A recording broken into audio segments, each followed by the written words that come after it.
absolutely stunning 2006 Aston Martin DB9. This is the 5.9 litre Touchtronic Volante.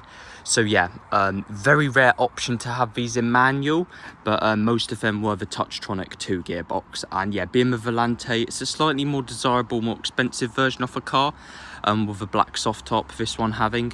And this one's finished in titanium silver, which is a really nice silver. I'm a massive fan of Aston silvers.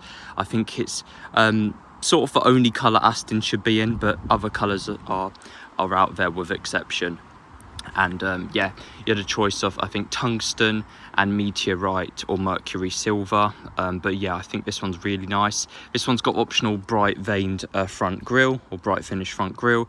It's a 2006 model year. A little bit of insight to the DB9. The coupe and the Volante versions were released for the 2004 model year. It was the first Aston Martin to be designed both by Henrik Fisker and Ian Callum, responsible for the XK.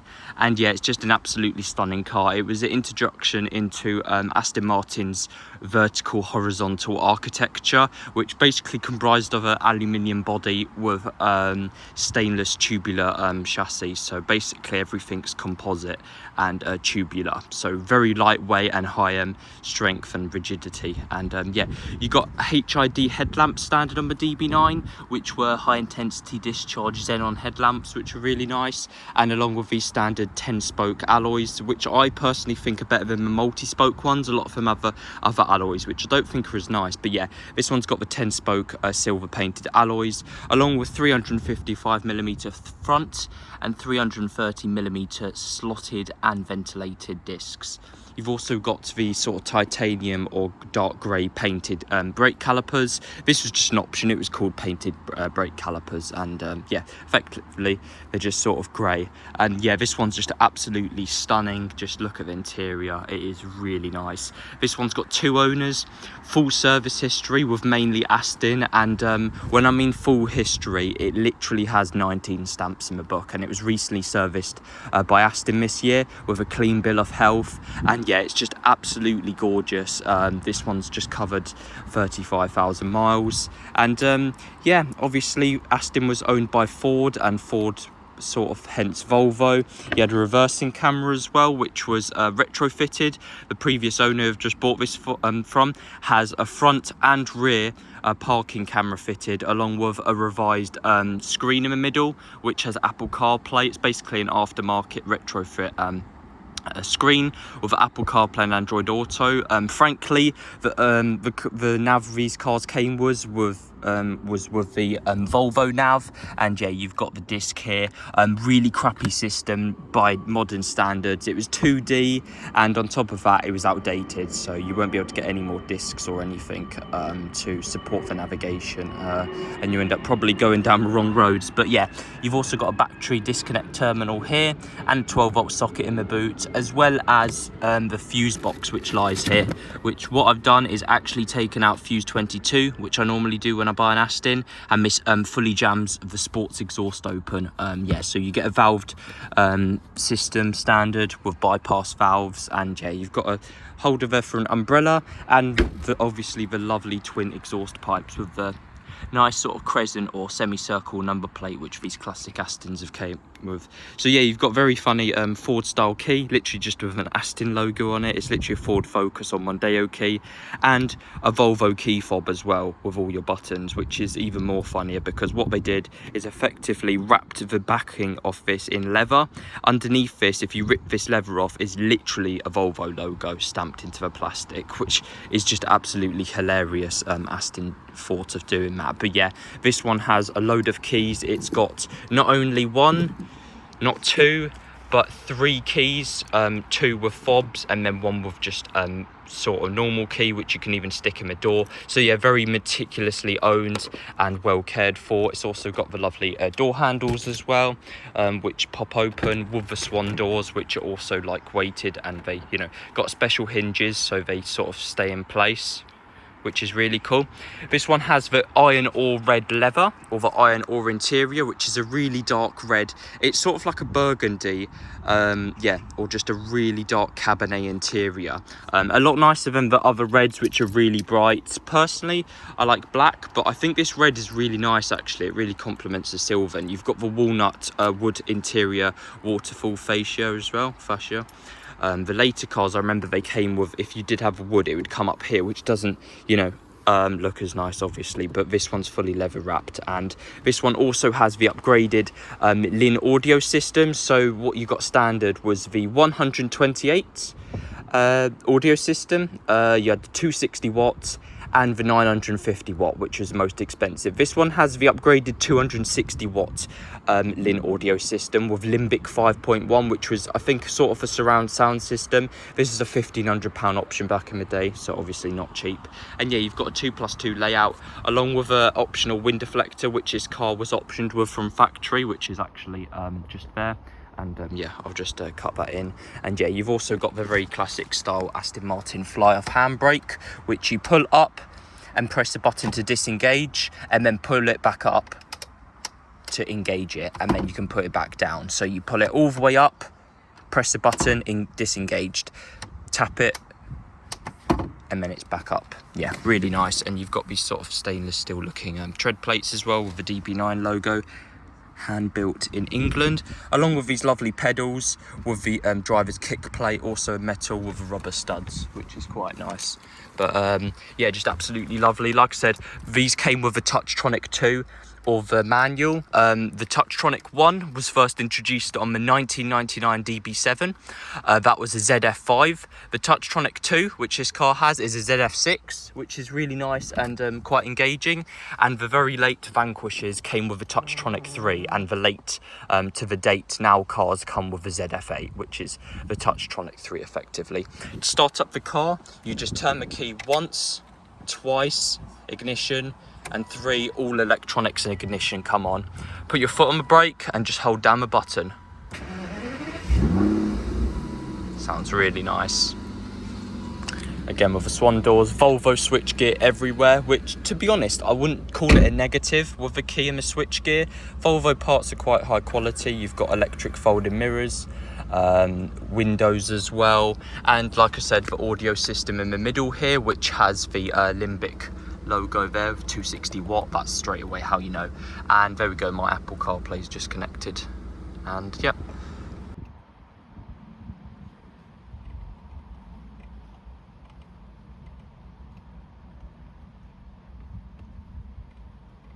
See, this is what it looks like with Apple CarPlay disconnected. I've just obviously added the cut in for the Apple CarPlay. And yeah, to put in reverse, you click this button. The Touchtronic is a lot smoother than the early Vantage gearboxes, which were flawed for sport shifts. But yeah, you've got paddle shifts, you've got the P auto mode, so that means you're in auto. And then if I put it in drive, you can see it says one touch. So now we're in touch mode, Touchtronic mode. So I'm just going to leave it neutral because I don't want to damage your gearbox. So yeah, you put a brake all the way down, put it back in park, and yeah, you've got the column mounted paddle shift for a sporty feel, cruise control buttons, volume and Bluetooth controls. However, this one doesn't have Bluetooth from a factory, but it does have an Apple CarPlay retrofitted, so it's got Bluetooth and it's got an inbuilt mic there now, with the Apple CarPlay and stuff, which is really nice. And yeah, you've got the clock obviously, which works and everything, and the air conditioning as well, with one zone climate control and all your buttons here. This was what the navigation originally was made from on the Volvo, so you'd use this little rotary joystick, but like I said, the 2D Volvo used in these is really outdated now. Even the Garmin's on the later ones are becoming outdated. You've got 10-way electrically adjustable front seats with yeah, so you've got 2-way backrest and 8-way electric, and you've got 2-way lumbar support. So well, it's actually in effectiveness, yeah, 10-way seats. You've got 8-way electric, 2-way lumbar, and a heated seat setting as well.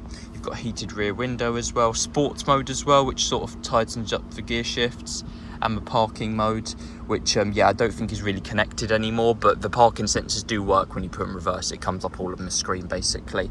But yeah, you've got a Bluetooth adapter there, and in here is your little 12-volt socket and the like retrofitted rotary dial. So this is what you use to sort of control the menu, as I shown in the cuts.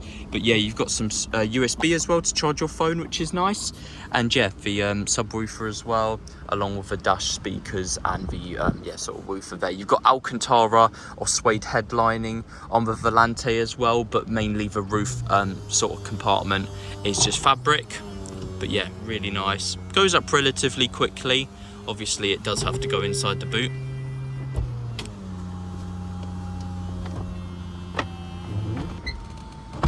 But yeah, you've got the rear pillar windows as well going up. And yeah, this one's like not terrible quality fabric. It's like what you found in my old XK8s. So yeah, really nice. And yeah, just obviously an absolutely gorgeous car. Like I said, it's got a few options, but it's got absolutely stacks of paperwork, and 2 owners, in my opinion, is almost impossible to find on a car like this, you know, with the age of it. And you know, Astons are normally known for, you know, switching owners quite quickly, if you know what I mean. But yeah, you've got the flappy sort of owner's book here, which is sort of classic on all Astons, and in here you'll find obviously the Volvo key fobs. But not only that, the absolutely colossal amount of stamps this car has. As you can see, a lot of these used to run out of stamp books, but this one seems to have lots of space for the stamps. So yeah, as you can see, it had a PDI, it had a very short service, literally done a couple months after it was registered, and it's had loads of services literally every single year. All these stamps indicate every single year of service. So yeah, it's absolutely crazy. You see all the dates on there as well. Goes up to 14 there. All Aston. A bit of this is specialist, I think. It's a very renowned Aston specialist, I think, in a rich part. And yeah, Aston again and again, and that's the last service. It's had all the stuff done basically. And yeah, let's just have a look. Just really nice. Obviously it is brilliant. But yeah, let's just move on to the engine. Under the bonnet lies Aston Martin's 5.9 litre naturally aspirated V12 double overhead cam, all aluminium alloy engine with 450 brake horsepower. So definitely a potent number out of a naturally aspirated car. It's definitely easy to get the kick out of these with a ZF6. Like I said, it's very responsive, having 6 gears, and they are quite well ratioed. But yeah, just absolutely gorgeous. The exhaust on it is absolutely wonderful, and to think that these were, you know, £120,000 brand new, which you could get for 30 grand now, is an absolute mega saving. And yeah, it's just an absolutely gorgeous car. But yeah, hope you guys enjoyed the video, and let's move on to the test drive now. Guys, so today I'll be test driving the DB9. So yeah, very nice. Let's just get it started up. Sounds absolutely spectacular. It's very nice, you know, really good value for money. Obviously, it's just an absolutely stunning car. But yeah, just take the fly off brake. Can be a bit annoying sometimes. You've got to really pull it up hard and then slam it down. But yeah, just put sport mode as well. You know, valves are really nice when they're fully jammed open. It does sound apart. I do love these V12s, even the Vantage, which I'll be reviewing soon. Vantages, you know, they sound good as well. But the V12s are, you know, very distinctive sound. I reviewed the DBS, and you know, the DBS is a phenomenal car. Same as the DB9, it's a really good car. We've had a carbon black before, and I think the silver's also nice. Yeah, it sounds phenomenal. It's a really good value car. You know, 2 owners. To find one with such low owners and such immaculate history and stacks of invoices and papers, I think is, you know, relatively hard to find. You know, a lot of people, they'll tell you a car's got full history, but it doesn't. You know, they'll say, oh, it's got full history, but then it's got gaps. It's got maybe a year or 2. Still, it's not full history. You know, in my eyes, full history is a service for every single interval. So whether that's a year or 2 years or every 6 months.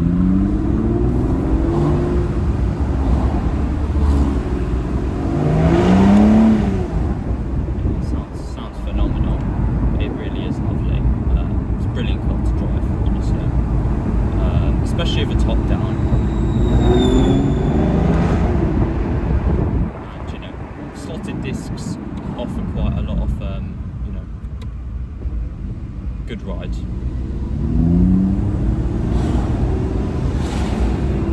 Good stopping power, you know. And I think what's good with a steel disc is you don't have to, you know, worry about ceramics. You know, they're very expensive and costly, even the pads. But yeah. You get cracks and pumps. It sounds phenomenal, honestly. Really good value for money. You know, if you are looking for one, I'd definitely pick one up, because, you know, if you're looking for a decent convertible, which is insanely, you know, good value.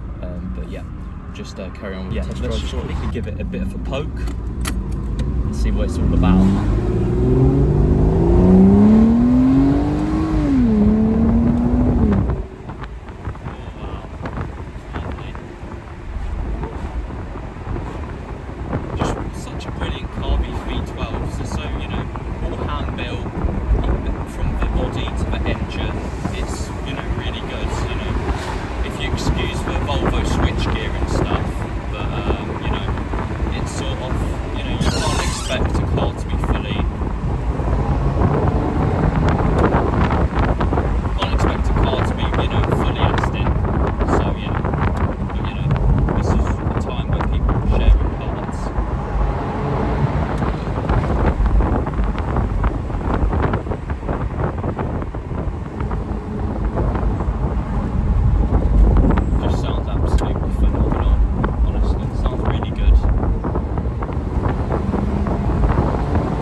Very bulletproof gearbox, and quite renowned for being quite reliable. You know.